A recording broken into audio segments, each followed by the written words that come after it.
বাড়ির জন্য একখানে ব্লু স্টার এসি আমরা কিনেছি। তো আজকে ভিডিওতে তোমাদেরকে আমরা বলবো কিভাবে এসিটা ইনস্টল হলো আর কত খরচা পড়লো এসিটা ইনস্টল করার জন্য। যেদিন আমরা এসিটা কিনেছি তার ঠিক পরের দিন এসিটা ইনস্টল করার জন্য দুজন টেকনিশিয়ান এসেছিল। তারা প্রথমে এসে এসির যে দুখানা পার্ট ছিল সেগুলোকে ওপেন করা শুরু করলো। ফার্স্টেই তারা ইনডোর পার্টটা ওপেন করলো আর সেটার সামনের পার্টটাকে ভালোভাবে চেক করে নিল কোনো রকম ড্যামেজ আছে নাকি। এরপর তারা ইনডোর পার্টের ব্যাক সাইডটাও চেক করে নিচ্ছিল ড্যামেজ আছে নাকি সেটা জানার জন্য।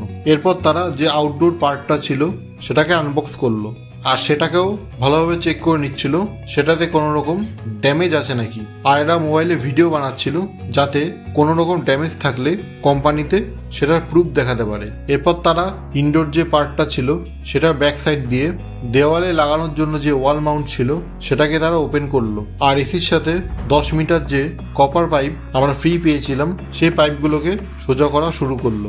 দুখানা পাইপ সোজা করার পর পাইপগুলোতে টেপ লাগানো শুরু করলো। ভালোভাবে কিন্তু টেপগুলো লাগাচ্ছিল আর এই টেপের দুখানা লেয়ার তারা পাইপে লাগিয়েছিল। আর এদিকে একজন ড্রিল মেশিন দিয়ে ঘরের ভিতরে গর্ত করা শুরু করে দিয়েছিল যাতে ইনডোর পার্টটা লাগানো যায়।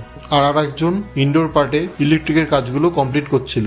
ভালোভাবে চেক করে মাপ নিয়ে তারা ওয়াল মাউন্টটা দেওয়ালে ফিক্স করে দিয়েছিল। আর এদিকে তোমরা দেখতেই পাচ্ছ এটা একটা 5 স্টার এসি। ওয়াল মাউন্টটা দেওয়ালে লাগানোর পর সাইডেও একটা গর্ত করা শুরু করলো তারা যাতে ইনডোর পার্ট দিয়ে আউটডোর পাইপগুলো বাইরে যেতে পারে। এরপর একজন আউটডোর পার্টটা নিয়ে ছাদে চলে গেল আর ছাদে গিয়ে আউটডোর পার্টটা লাগানোর জন্য দেওয়ালে মাপ নেওয়া শুরু করলো। এসির অ্যাঙ্গেলগুলো আমাদেরকে ফ্রিতে দিয়েছিল যেখান থেকে আমরা এসি নিয়েছি। সেই অ্যাঙ্গেলগুলোতে ভালোভাবে স্ক্রু ঢুকিয়ে তারা দেওয়ালে সেটাকে লাগিয়ে দিল আর একবার আউটডোর পার্টটাকে সেটার উপরে রেখে চেক করে নিল মাপটা ঠিক আছে নাকি। এরপর ছাদের দেওয়ালে আবারও গর্ত করা শুরু করলো যাতে ইনডোরের পার্ট দিয়ে যে পাইপগুলো আউটডোরের জন্য আসছিল সেগুলো ঠিকভাবে ঢুকতে পারে। এরপর তারা ইনডোরের যে পাইপগুলো ছিল সেগুলোকে সেই গর্ত দিয়ে ভিতরে ঢুকিয়ে আউটডোরের পার্টে কানেক্ট করে দিল।